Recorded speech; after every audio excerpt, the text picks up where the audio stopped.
Today we're here with the lovely Yetta.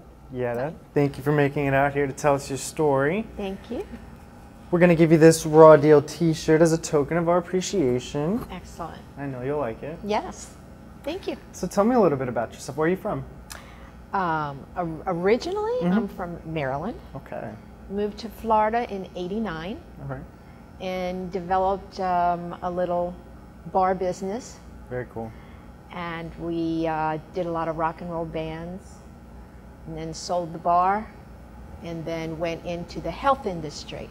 Very interesting. Yeah, alternative health care. Great. Did that for about 10 years, and then I did a terrible thing and bought a restaurant. Uh-oh. Yeah, those things could be money pits. Yeah, Yeah. they actually were, but I did it 3 times. Wow. So I got out of that and just decided to relax for a while. Well, that's interesting. Well, thank you. Tell me about your story. What happened? Okay. I had finished school, Okay. and it was vacation time, Summer. summer. Right. And summer, a lot of my friends went to Ocean City, Maryland. Okay. And we went to Ocean City, Maryland. I spent the summer there. Now, what was in Ocean City for you? Just partying, or was there relatives or family? No, I got a job. Okay. I got a job. I was waitressing at a satellite motel. And I met a lot of people there, people that I knew from Baltimore, Okay. and people that I knew there. And we all became friends. So it was like a home away from home almost. Yes, it actually was. The people that I met, I was very naive and thought everybody was just wonderful. Didn't pay much attention to my surroundings. So you trusted them? Very much. Okay. Very much.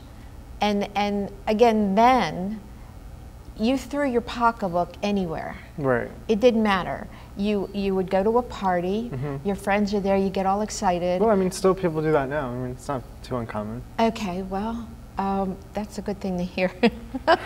So I just put my pocketbook away and just, hung out with my friends. Sure. And then I left the party. The season was over, and I went back home. So how long would you say you stayed in Ocean City? I stayed the whole summer. So like about 3 months? Oh yeah. Okay. Oh yeah. I was there. So you developed a pretty good relationship, or so you thought, with these people, and you didn't think anything of it? Hung out with them daily. Right. Daily. So now when you came back home, you weren't planning on seeing these people on a regular basis, were you? No, just maybe once in Right. a while, because it was now time to get back to the real world. Right, so you got back to your normal life back Correct. in Maryland. Correct. And how did things go about after that? Not that great. What happened? Well, the Ocean City air makes you sleep really well. And I was in my room in my mother's house. They had all gone to work. There was nobody there but me. Okay. I was asleep. And then obviously I had gotten up, I guess, maybe around 10 o'clock. Went down into the kitchen. The door was wide open. The front door or the back door? This was a side door. Okay. Side door. And that's very unusual because my parents were paranoid people. That would never occur. So did you think that someone had broken in? What was the first thing that came to your mind? No. I didn't know it. But downstairs, they kept a safe. They're very closed people. They're Europeans. Okay. So they don't go telling their things to people. So they come home, and the first thing they do is they go look in the closet. Check the safe. Correct. Right. It's gone. Okay. All right. There's $10,000 in that safe. They Wow. had a little business. Okay, but that's a lot of grocery. money. Yes, and that's where they kept it. Now, did they call the police after that, or? Yes. And what happened with the cops? Yes. Did they come and make a report? Yeah.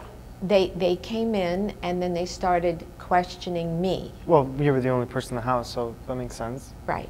But that wasn't my thinking. That wasn't my thinking at all. My thinking was, oh my God, I could have been murdered. Who came into the house? Right. Right? No, you were scared. I was real scared. And they questioned me, and now I'm really getting scared, because I'm thinking to myself, good Lord, they think I did something. Now, did they start accusing you? They told my mother and father they were going to take me to jail. Really? Yeah. Oh, did you give them any information that would lead them to believe that you had anything to do with it? No. Their assumption was that there was no break-in. Somebody had a key. So somebody had to have let them in the house. Right. And my mother and father are just sitting there listening to this, and they're ready to take me to jail. Now, did you know of anyone that had a key? Did they know of anyone that might have had a key? No. Okay. No. So how did this all play out? Did someone get arrested? Did they find out who did it?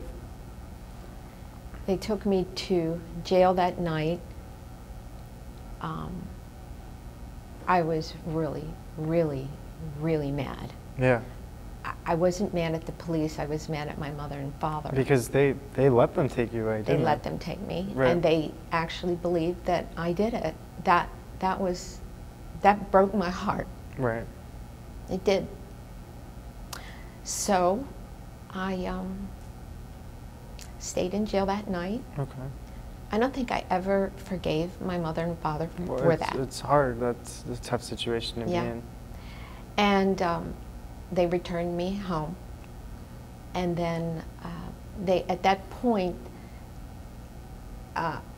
they asked me who I knew from, Ocean City, just people's names. And I gave them names. Okay. And did those names lead to anything? I don't really think they believed me. Mm-hmm. I don't think they ever questioned anyone in relation to anything I said. They thought it was me. So, do they still think it's you, or did they ever find out who actually took the money?